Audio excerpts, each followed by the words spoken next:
Zane hurried through the crowded spaceport, his boots clanging against the metallic floor. He glanced at his ticket again, then at the long line of ships docked in the terminal. Every freighter looked alike, all glowing softly under the station's lights, humming with quiet energy. He had one goal: catch his transport to the mining colony on Virix 9 and finally earn enough credits to fix his old family shuttle. But he was in a rush, distracted by the noise and chaos around him.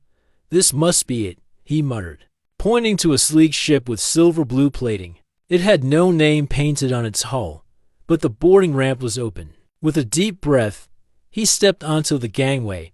The moment he set foot inside, he realized something was unusual. The air smelled faintly of spices and something metallic. Soft lights illuminated smooth walls, lined with alien symbols that he didn't recognize. Zane froze. "This isn't the freighter I booked," he whispered to himself before he could turn back. A tall figure appeared. Her skin was pale lavender, and her eyes glowed faintly gold. She had a slender, athletic build, and her posture radiated authority. "You are human," she said, her voice calm but curious. Zane swallowed hard. Yes, I think I got on the wrong ship." She raised an eyebrow, tilting her head slightly. "Wrong ship, yes, but the ramp is closed now. You are aboard." Zane glanced around. The corridor was empty, except for soft humming from the walls. "I just need to get back to the station," he said nervously.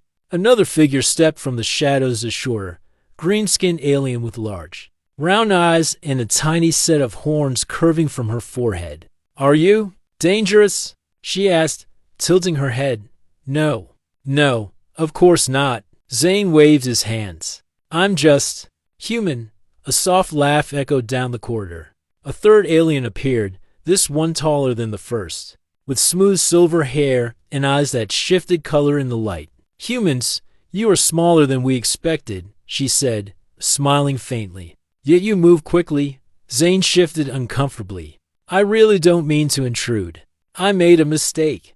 Can I just—" The first alien, clearly the captain, stepped closer. "You may not leave until the ship reaches the next system. You arrived here, and now you travel with us." Zane blinked. "Wait, what? You're taking me somewhere? I don't even know where I'm going." The captain's golden eyes softened. "You are safe. The crew is curious. You are human. That is new."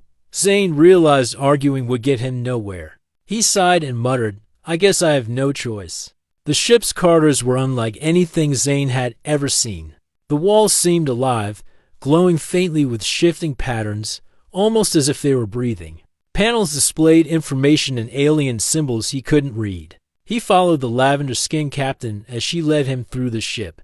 Other crew members appeared along the way. One was a pale blue-skinned woman with delicate wings folded against her back. Another had dark, mottled skin and eyes like molten silver. Each regarded Zane with curiosity, some whispering to one another in soft, melodic voices. He felt like an exhibit in a living museum. Finally, they reached a room that looked like a lounge. Smooth furniture molded into soft curves filled the space, and the lights changed color gently, shifting with the mood of the room. The captain gestured to a seat. "Sit, we will learn about you." Zane sat down cautiously. "Learn about me?" "Yes," the captain said. "We do not often meet humans. You are different." A green-skinned alien approached, holding a small device that emitted soft, glowing orbs. "Your size, your eyes, your hands, they are unusual." She paused, tilting her head. "Yet there is strength in your movements, curiosity, and courage." Zane raised his eyebrows. "Courage? I just got on the wrong ship." The captain's gaze softened into something like amusement. "Perhaps. Yet you stayed.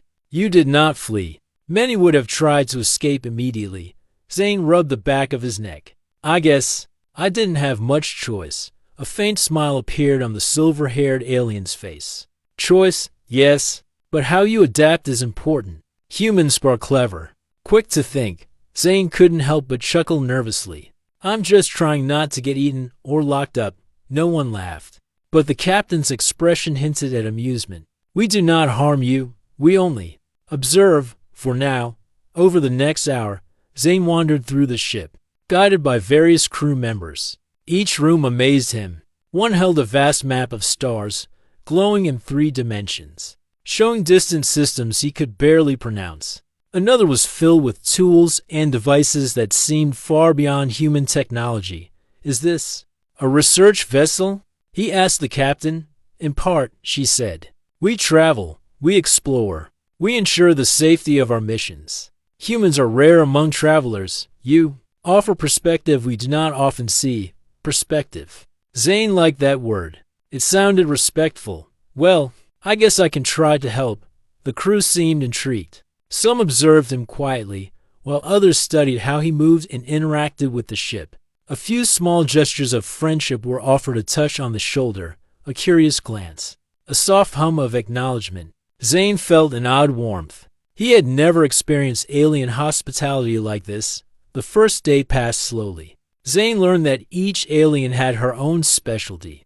The lavender-skinned captain handled navigation and leadership. The green-skinned woman was an engineer, working closely with the ship's systems. The silver-haired alien oversaw communications and data analysis. Others were medics, scouts, or maintenance experts. All were intelligent, skilled, and confident. At night, Zane found himself in a small cabin provided by the captain. It was simple but comfortable, with a view of the stars through a transparent wall. He sat on the edge of the bed, staring out at the vastness of space. He had boarded the wrong ship. He didn't know how long he would be here, and yet he felt a spark of excitement. This was an adventure unlike anything he had imagined. Suddenly, the ship shuddered. The soft hum of the engines deepened. Zane rushed to the door. The captain appeared beside him. "The engines have engaged," she said calmly. "We are departing. Destination, uncharted space." Zane froze. "Uncharted space? But you are aboard," the captain said simply. "And now, you travel with us. There is nothing to fear. You are safe." Zane swallowed hard. The stars outside began to blur as the ship accelerated into hyperspace. He realized he had no way to leave, no way to turn back. And strangely, he didn't mind as much as he thought he would. A small, green-skinned engineer peeked around the corner. "You are quiet," she said softly. "Do you understand? We may ask for your help. You are human. Your thoughts, they are new." Zane laughed nervously. "I'm just trying to survive." The silver-haired alien appeared, eyes glowing faintly. "Survival is your strength. But humans, you may offer more than that." As the ship jumped further into hyperspace, Zane realized this was the beginning of something unexpected. He had boarded the wrong ship, stumbled into the unknown, and found himself surrounded by alien women whose lives, skills, and cultures were unlike anything he had ever known. And now, for the first time in his life, he wondered if he would ever want to leave. The stars outside stretched into long lines of light. Zane gripped the edge of the observation panel and whispered to himself, "Maybe this is where I belong. For now."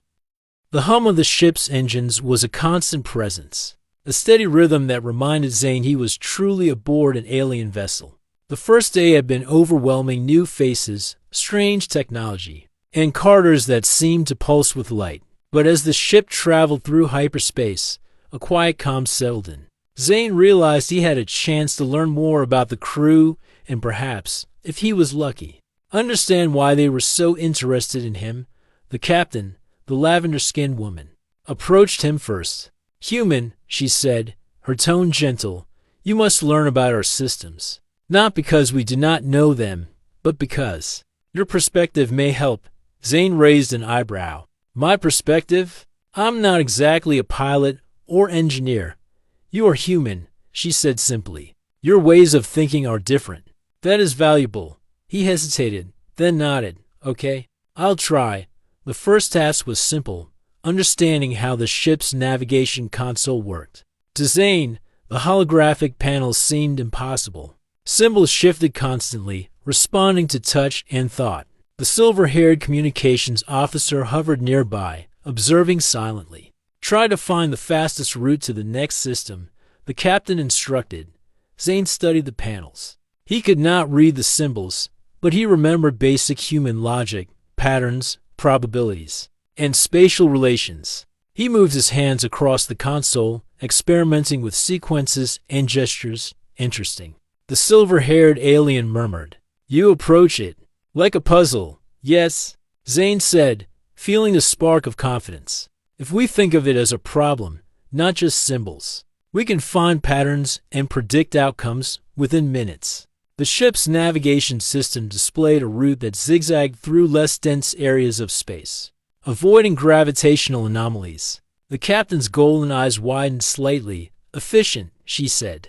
We would not have considered this approach. Humans, you are quick to adapt, Zane grinned. I guess all those years fixing shuttles back on Earth paid off. The green-skinned engineer clapped softly, a gesture Zane found both odd and charming. Human creativity. Useful, she said. From that moment, the crew began to include Zane in small tasks, watching him, teaching him, and, secretly, testing his limits. The Lavender captain assigned him to help with basic system checks. Zane fumbled at first, but soon, he noticed small anomalies others overlooked: slight energy fluctuations, unusual data spikes. Impressive, the captain noted during one inspection. Your eyes, your instincts. They notice things our instruments sometimes miss. Zane laughed, feeling pride. I'm just looking, not thinking I'm a genius. The days passed with a rhythm. Meals were communal, though nothing like human food. The aliens offered dishes of soft, colorful textures, some with floating elements, others with a subtle glow. Zane picked at them cautiously at first, but slowly grew curious and tried each one. He discovered that tasting was a way to bond. The crew watched him with amusement as he hesitated, then nodded approvingly after sampling their creations. One evening, the captain invited him to the observation deck. The stars stretched endlessly, twinkling like scattered jewels across black velvet. Zane leaned against the railing, marveling at the universe. You are quiet, human, the captain said. I guess I'm just taking it all in, Zane admitted. Everything here is so different. She studied him thoughtfully. Different, yes, but you also adapt. You observe, you learn. That is strength, Zane smiled. I never thought humans were strong in space. Usually, we just survive. Survival is the first step, she said softly. But humans, you offer more. Ideas, perspectives, solutions. Their conversation was interrupted by a soft alarm. The ship's AI, a floating holographic entity, spoke in a calm, melodic voice. Distress signal detected. Nearby system. Coordinates unknown. Immediate investigation recommended. The captain's eyes narrowed. Prepare the crew. Human, stay close. Observation only, for now. Zane followed as the crew prepared. Alien women moved with precision, securing equipment, running diagnostics, and calibrating weapons. The sight was mesmerizing. Each movement was confident, practiced, and deliberate. Zane felt a mix of awe and anxiety when they reached the signal's origin. The crew observed a small planet with signs of damage. Craters dotted the surface, and smoke rose from what seemed like a settlement. The holographic map showed faint traces of ships nearby, but nothing active. The captain hovered over the map, golden eyes scanning the data. Something happened here recently, she said. No life signs detected on the surface. This is troubling. Zane felt a knot in his stomach. Is there anything I can do? The captain glanced at him. Observe, learn, later. Your ideas may help. He nodded, though frustration lingered. He hated feeling useless. Over the next few hours, Zane watched the crew analyze the planet. The green-skinned engineer identified energy readings from the wreckage. The silver-haired officer mapped communications signals, trying to find survivors. Another crew member used advanced scanners to detect environmental hazards. Zane noticed a small anomaly in the energy readings. Wait, he said cautiously. The readings, they fluctuate in a pattern. Maybe it's not random. If we approach carefully, we might find something. Or someone. The captain turned, her eyes sharp. Explain. I'm just thinking like a human engineer. Patterns are often deliberate. If there's a source emitting pulses, we might track it to survivors or technology left behind. A murmur ran through the crew. The captain's gaze